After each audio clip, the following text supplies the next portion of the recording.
ওষুধের মতো দেখালেও এটা কিন্তু কোনো ওষুধ নয়, এটা এক বিশেষ খাবার যা অনেকের কাছেই ফাংশনাল ফুড হিসেবেও পরিচিত। এখন প্রশ্ন হলো, ফাংশনাল ফুড আসলে কি এবং ফাংশনাল ফুড কিভাবে কাজ করে?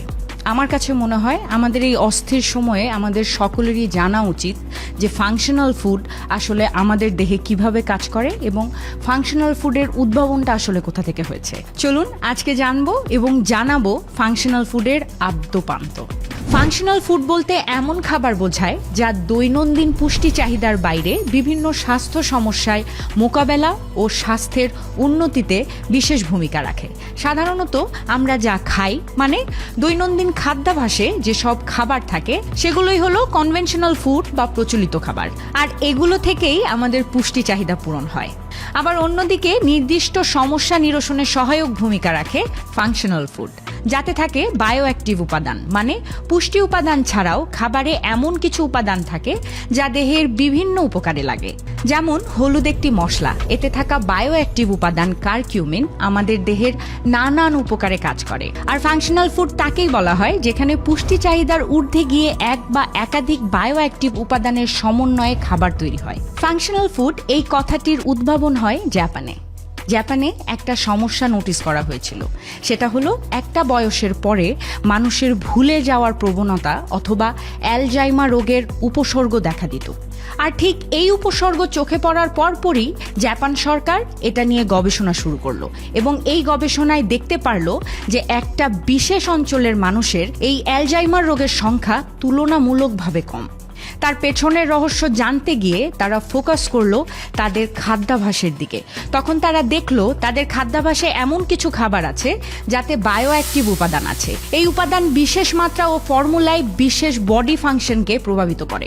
এরপর জাপান সরকার পরীক্ষিত ও প্রমাণিত উপকারের ভিত্তিতে সাধারণ জনগণের স্বাস্থ্য উপকারিতার কথা বিবেচনায় এনে এমন খাবার সমর্থন দেয়া শুরু করে। ঠিক এরই ধারাবাহিকতায় ফাংশনাল ফুডের কার্যকারিতা নিয়ে পরীক্ষা নিরীক্ষা ও গবেষণার জন্য 1984 সালে দেশটির সরকার একটি বাজেট বরাদ্দ করে। গবেষণা শেষে 1991 সালে জাপান আইন প্রণয়ন করে food for specialized health use, এর শর্ট ফর্ম হলো FOSHU। এই বিভাগের আওতায় কিছু খাবার সংযুক্ত করার মাধ্যমে সেগুলোতে FOSHU লেভেল দেওয়ার অনুমোদন দেয়। বাংলাদেশে জাতীয় সংসদ 2013 সালে নিরাপদ খাদ্য আইন 2013 পাশ করে। এই আইনের 31 নং ধারার অধীনে ফাংশনাল ফুড অন্তর্ভুক্ত করা হয়েছে। অর্গানিক নিউট্রিশন লিমিটেড প্রথম বাংলাদেশি প্রতিষ্ঠান হিসেবে ফাংশনাল ফুড নিয়ে গবেষণা, প্রক্রিয়াজাতকরণ এবং বাজারজাত শুরু করেছে। প্রতিষ্ঠানটি কারকুমা ব্র্যান্ডের মাধ্যমে সর্বত্র পৌঁছে দিচ্ছে ফাংশনাল ফুড পণ্য। খাদ্য ও পুষ্টির ক্ষেত্রে বৈপ্লবিক পরিবর্তন আনতে ফাংশনাল ফুড আজ বিশ্বব্যাপী একটি অন্যতম আলোচিত বিষয়। যে কারণেই আমি আপনাদের ভিডিওর শুরুতেই বলেছি যে ফাংশনাল ফুড সম্পর্কে আমাদের সকলেরই জানা উচিত, কারণ এই অস্থির সময়ে ফাংশনাল ফুড আসলে আমাদেরকে যেভাবে হেল্প করে সে সম্পর্কে আমাদের সবার সচেতনতা আমাদেরকে আরও এগিয়ে আনবে। সেই সাথে খাদ্যই হোক তোমার ওষুধ, গ্রিক দার্শনিক ও চিকিৎসক হিপোক্রেটিসের এই দর্শনের ভিত্তিতে ফাংশনাল খাদ্যের ধারণা 1984 সালে জাপানে জনপ্রিয়তা লাভ করে। তবে ফাংশনাল ফুড নিয়ে মানুষদের মধ্যে কিছু ভুল ধারণা রয়েছে। কেউ মনে করে এটা ওষুধ, আবার কেউ মনে করে এটা সাপ্লিমেন্ট, আবার কেউ এটাকে হার্বালও মনে করে থাকে। আসলে ফাংশনাল ফুড এর কোনোটাই নয় এবং এই পার্থক্যগুলো বোঝাতে আমি একটু ক্লিয়ার করি। নাম্বার 1 হলো ঔষধ রোগের নিরাময়ের লক্ষ্যে বিশেষভাবে বানানো হয়। এতে প্রাকৃতিক উপাদান থাকতে পারে, আবার সিনথেটিক উপাদানও থাকতে পারে। তবে এতে থাকে বিভিন্ন সাইড এফেক্ট ও দীর্ঘকাল সেবনে বিভিন্ন স্বাস্থ্য ঝুঁকিও হতে পারে।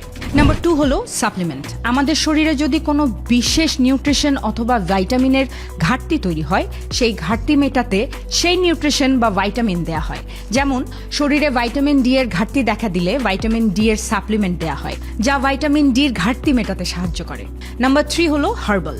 আর হার্বালের ক্ষেত্রে কোনো প্রচলিত খাদ্য হতেই হবে এমন কোনো কথা নেই। এটা প্রচলিত খাদ্য উপাদানও হতে পারে অথবা কোনো উদ্ভিদের শেকড় বা ডালও হতে পারে। হার্বাল শুধু মুখে খাওয়াতে নয়, ত্বকেও ব্যবহার হতে পারে। আর এই সবগুলোর পার্থক্য বোঝানোর পর এখন আসি আমরা ফাংশনাল ফুডে।